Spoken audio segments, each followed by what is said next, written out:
welcome to my channel. Today, I'm gonna be showing you how to flash or install custom firmware on Huawei Y6.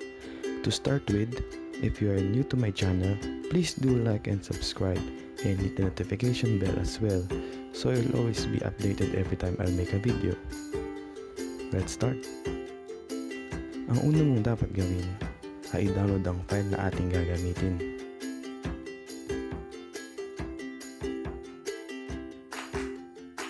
Pagkatapos mong ma-download ay i-extract mo ang file. Then i-open mo ang folder. Now, open DC Unlocker folder, then run DC Unlocker client.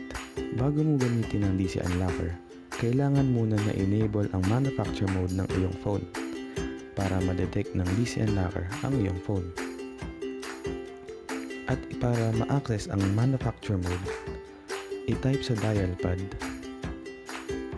ang asterisk number sign 2846579 number sign asterisk then select project menu, then background settings, USB port settings, and lastly select manufacture mode.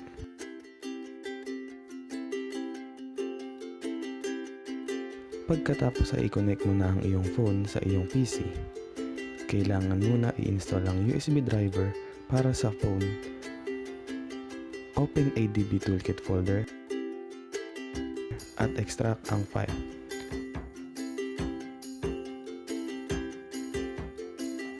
Then i-install na ang driver.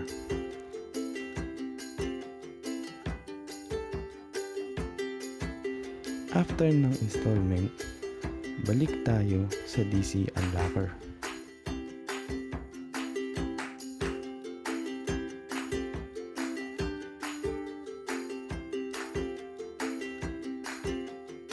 Habang naka-manufacture mode, select natin ang Huawei phone. Then select natin Auto Detect.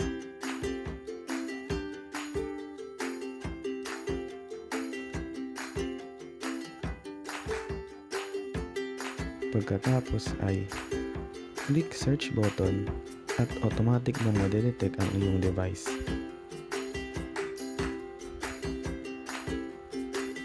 Para ma-unlock ang bootloader code, kailangan muna natin mag-register sa DC Unlocker at bumili ng 4 credits.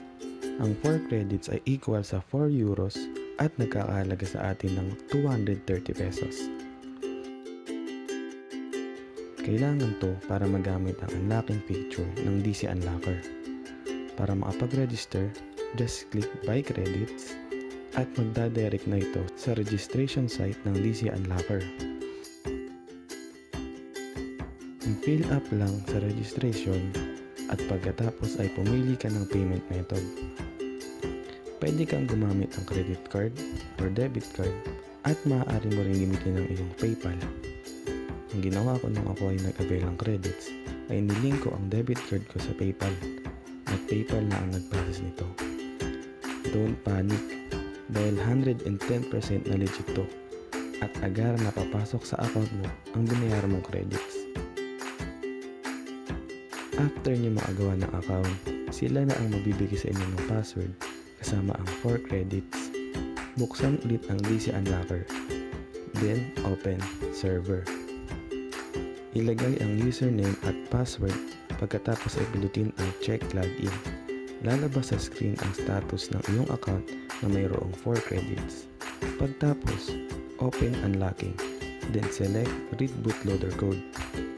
Automatic na nitong i-generate ang bootloader code ng iyong phone. Pagkatapos ay isave ang iyong bootloader code. Pagkatapos, kailangan muna natin i-enable ang developer option ng iyong phone. To do that, go to Settings, and then About Phone. Then, pindutin ng 7 to 8 times ang build number hanggang mag-pop up sa screen na you are now a developer. It means na enable mo na ang developer option mo. Sunod, go to developer option at i-enable ang OEM unlock. Pagkatapos ay i-turn off ang phone,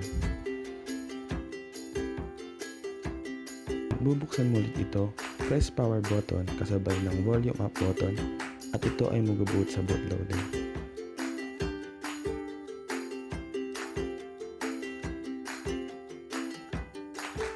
Buksan ang ADB Toolkit folder at i-extract ang minimal ADB.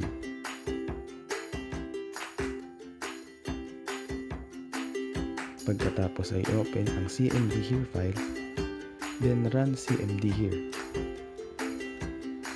After that, type ADB devices, then hit enter. Lalabas dito kung detected na ba ang iyong device. Pagsunod naman ay type ang fastboot space OEM space unlock space bootloader code na nakuha natin through DC Unlocker. Just hit enter at i-unlock na nito ang inyong bootloader. After ma-install ng Turp Recovery, balik tayo sa PC at buksan ng Turp Recovery folder. At ikakopy ang decrypt file at i-paste sa inyong SD card. Ngayong install na ang Turp Recovery sa inyong phone, kailangan naman natin i-install ang decrypt file na kakopy natin sa ating SD card sa pamamagitan ng Turp Recovery. Para makapasok sa Turp, i-reboot ang phone at pindutin ng power button kasabay ang volume up at volume down button.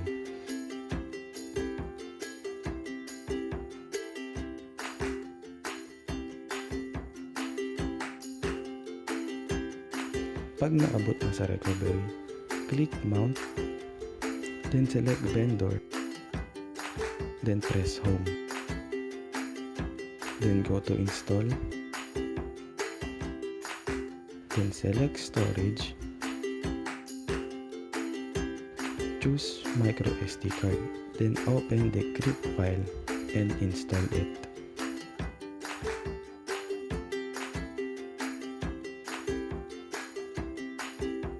After that, go back to Home. Select Wipe and then Format Data.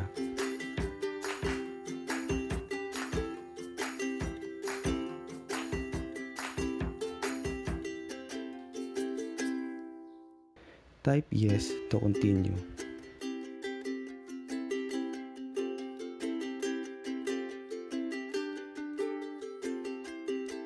And then factory reset. After that, just reboot your phone. Pag-boot ng phone mo, setup mo lang to. Then, open settings, go to security and privacy, then click encrypt phone. Dito natin makita kung decrypted na ito.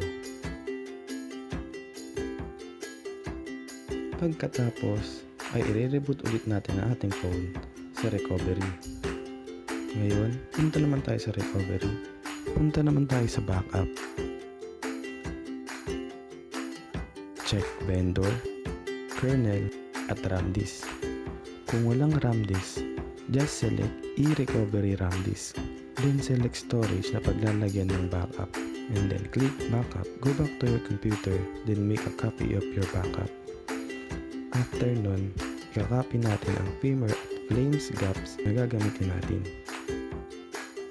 Extract muna ang firmware at i-copy ang image file nito kasama ang flame gaps slip.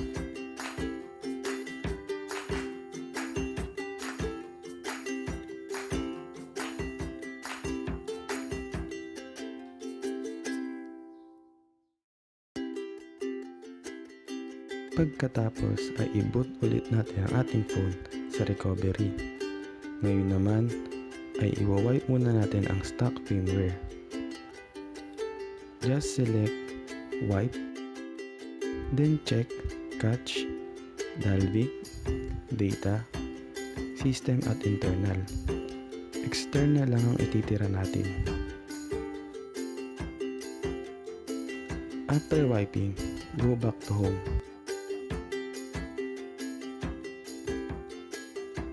Pindutin ang select image para ma-view mo ang image file ng firmware. Click it, then select system image. Then swipe it to flash. Antayin matapos at press home. Go to wipe again. Click advanced wipe, choose system, and then resize.